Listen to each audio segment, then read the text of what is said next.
this man stuffing cash into a plastic bag is the second most powerful man in African football.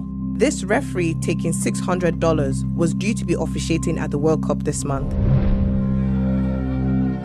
These are just a few clips of hours of secret filming gathered over the past 2 years by controversial Ghanaian journalist Anas Arameo Anas. When this story comes, there's going to be a lot of trouble.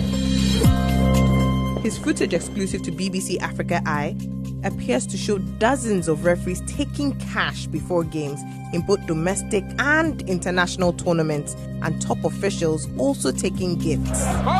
Ghanaians have been waiting for this investigation to blow for weeks. Why the tension is so high? It's football and it's Ghana, and the people have cried for far too long. With the World Cup just around the corner, a storm is about to be unleashed.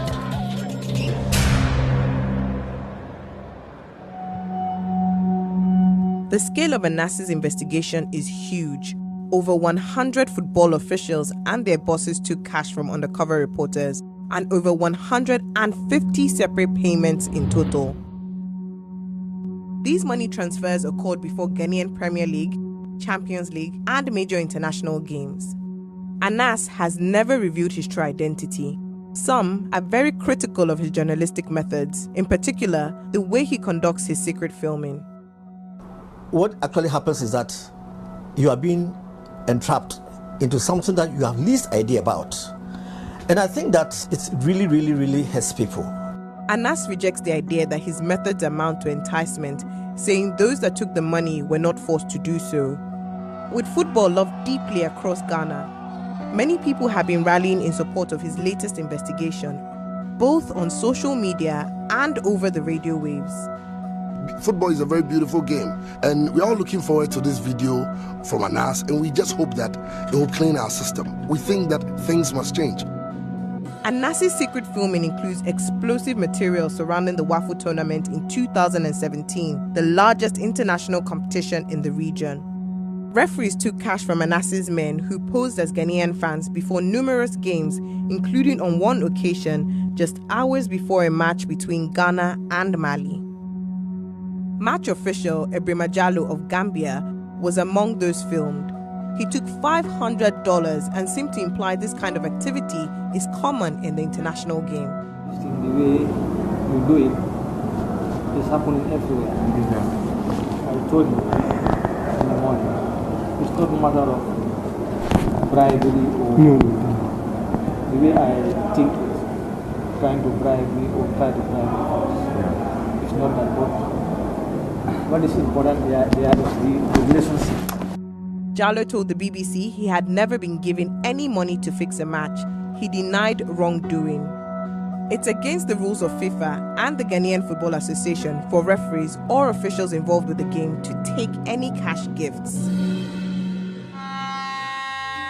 Anas's investigation went beyond regional football and targeted a major international referee, Rangi Marwa of Kenya, who was due to be running the line as an assistant referee at the World Cup in Russia.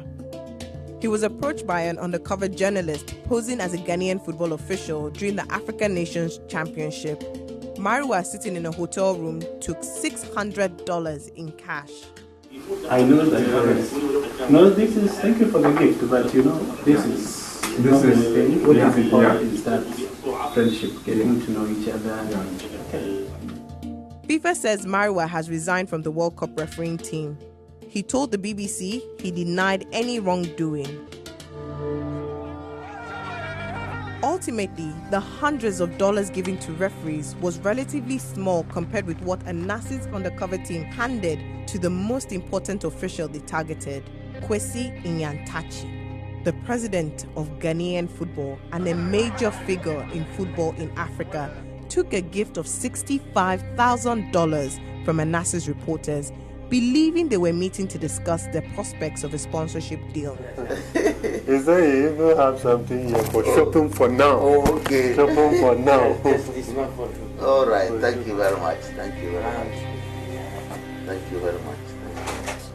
Nyantakyi sits on FIFA's council and was appointed by the executive committee, one of the highest bodies in football.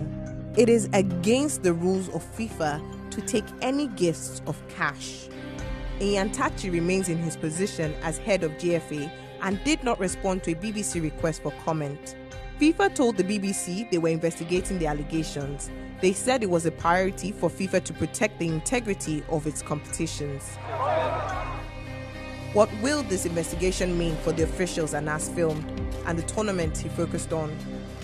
The future of West African football is now hanging in the balance.